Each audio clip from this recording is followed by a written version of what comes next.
Pemirsa, Dirjen Pajak menegaskan pelibatan Babinsa dan Babin Kamtibmas untuk mengawasi kepatuhan wajib pajak dan bukan pemeriksaan maupun pemungut pajak. Lagi ini merupakan SE yang ditujukan untuk internal Direktorat Jenderal Pajak. Jadi nggak perlu dipolemikan dan nggak perlu digoreng-goreng bahwa nanti petugas pajak akan melibatkan Babinsa dan segala macam. Itu koordinasi informasi saja. Jadi di dalam kami menggali informasi, kami bekerja sama dengan multi stakeholders. Salah satunya memang Bintara Pembina Desa dan juga Bayangkara Pembina Keamanan dan Ketertiban Masyarakat. Jadi Anda kembali di Sindo Malam pemirsa, pengukuran tanah seluas 30 hektar milik PT Aditarina di Ujung Bori, Makassar berlangsung ricuh. Khawatir dieksekusi, warga melarang polisi masuk lahan hingga berakhir bentrok.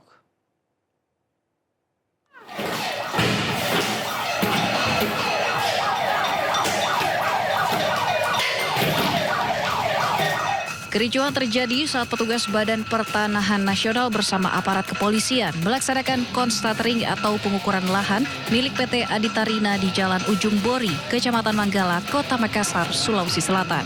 Situasi memanas, warga melempari petugas dengan batu, petasan, bom molotov hingga anak panah busur. Untuk mengendalikan massa, polisi menembakkan gas air mata serta mengerahkan mobil water cannon. Menurut polisi, perlawanan terjadi karena warga mengira akan dilakukan eksekusi di rumah mereka. Sementara akibat bentrokan sejumlah petugas terluka. Ada masyarakat yang memang belum memahami tentang konstitusi. Mereka berpikir bahwa ini adalah eksekusi, tapi ini bukan. Ya, ini bukan eksekusi, ini hanya pengukuran saja. Kepolisian menjelaskan konstatering dilaksanakan atas permohonan Badan Pertanahan Nasional sebagai tahap awal sebelum proses eksekusi putusan pengadilan. Lahan yang diukur memiliki luas sekitar 30 hektar, terdiri dari kawasan perumahan serta persawahan yang kini telah memiliki sertifikat hasil putusan pengadilan. Dari Makassar, Sulawesi Selatan, Yul Yusfin, iNews melaporkan. Pemirsa, Menteri Pekerjaan Umum Dodi Hanggodo membantah terlibat dugaan doxing atau penyebaran informasi pribadi di internet tanpa izin. Dodi Hanggodo mengaku tak tahu menahu adanya kasus dugaan doxing data pribadi dosen Fakultas Hukum UGM, Nabila Rizfa Izati, yang mengkritik kebijakan kepemimpinannya di Kementerian PU. Menteri PU tak tahu istilah doxing dan bersumpah tak terlibat. Gitu tinggal di mana? Gue minta tanggapan aja, Pak. Saya ini loh penggiat media sosial, enggak. Gimana saya tahu artikel doxingnya Mbak yang jelasin. Yang ngerti saya gitu. Saya enggak pernah komentar apa-apa. Enggak, saya bukan penggiat media sosial. Ini doxing ini kosakata baru bagi saya. Enggak, Mbak, saya enggak. Demi Allah, demi Rasulullah. Gimana, Pak? Ketika mana? Yang mengkritik Bapak, apakah Bapak sana itu gimana, Pak? Apakah menerima kritik dari mereka atau seperti Nggak ada masalah, kritik itu kan bagus. Kritik itu bagus, membuat saya lebih bisa memperbaiki diri sendiri ke depan. Nggak ada masalah. Tapi dapat atensi dari Presiden nggak, Pak? Soal Kritikan yang terhadap Bapak di media sosial? tadi? Iya. Ini nggak ada Tadi sih. atau sebelumnya dipanggil? Ya, sebelumnya pemirsa, kasus dugaan pengancaman dan doxing diduga menyasar kalangan akademisi. Nabila Rizfa Izati, dosen hukum ketenagakerjaan FH UGM, diduga menjadi sasaran intimidasi setelah mengkritik kebijakan mutasi di lingkungan Kementerian Pekerjaan Umum. Selain Nabila, pegiat media sosial Ferry Koto juga mengaku menerima ancaman setelah mengkritik Menteri PU.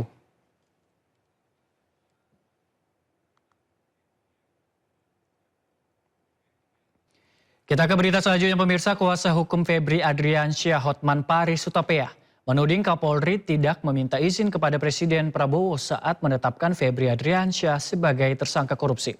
Sementara Mensesnek Prasetyo Hadi meminta Hotman tidak membawa nama Presiden di kasus Febri.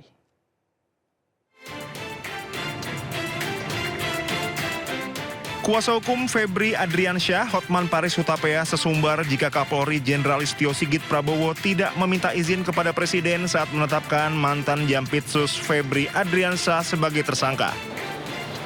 Hotman berdalih seharusnya Kapolri meminta izin kepada Presiden saat akan menetapkan Febri sebagai tersangka. Hotman bahkan menyebut sebagai tangan kanan Prabowo, Febri telah dikriminalisasi oleh polisi. Yang paling penting kalian bertanya, kalau Anda punya nyali bertanya, tanya kepada Kapolri, hei kenapa nggak nanya Pak Prabowo dulu sebelum melakukan ini terhadap tangan kanan dari yang dibanggakan oleh Presiden Prabowo. Tanya, saya baru tahu tidak ada izin. Begitu saja dipermalukan, ada apa? Tanya, makanya malam ini kalian langsung ke Mabes Polri tanya kalau kau bukan pengecut. Merespon pernyataan pengacara Hotman Paris Hutapea yang sempat menyinggung posisi Jampitsus Febri Adriansyah sebagai sosok kebanggaan Presiden Prabowo Subianto dan meminta proses hukumnya dikaji ulang, Menteri Sekretaris Negara Prasetyo Hadi menegaskan proses hukum terhadap mantan Jampitsus Febri Adriansyah tidak memerlukan izin khusus dari Presiden. Ya, itu kan kita kembalikan ke proses hukum ya. Jangan dikait-kaitkan juga dengan Bapak Presiden. Ya, sepenuhnya kita kembalikan ke mekanisme hukum yang berlaku. Tapi kalau pemeriksaan memerlukan izin Presiden, pejabat tinggi itu gimana? Saya rasa saya rasa kembali kepada mekanismenya. Saya rasa nggak ada juga. Hanya pada saat masih proses pemeriksaan harus izin Presiden itu kan.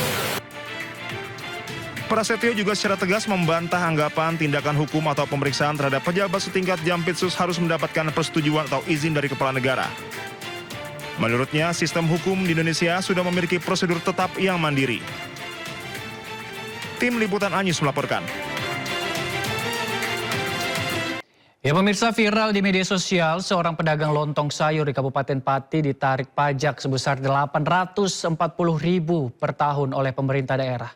Hal ini sontak merespon kemarahan publik dan menurut pihak pemerintah memberikan klarifikasi terkait hal tersebut. Ini pajak kemarin untuk warung samping bengkel saya. Masyarakat Pati melalui Aliansi Masyarakat Pati Bersatu AMPB, Dinas Pekerjaan Umum dan Tata Ruang DPUTR Kabupaten Pati didesak memberikan klarifikasi terkait penarikan pajak pedagang hingga ratusan ribu rupiah yang viral di media sosial. Yang punya warung ini. Pasalnya, hal tersebut sangat membebani masyarakat bawah, khususnya para pedagang kecil.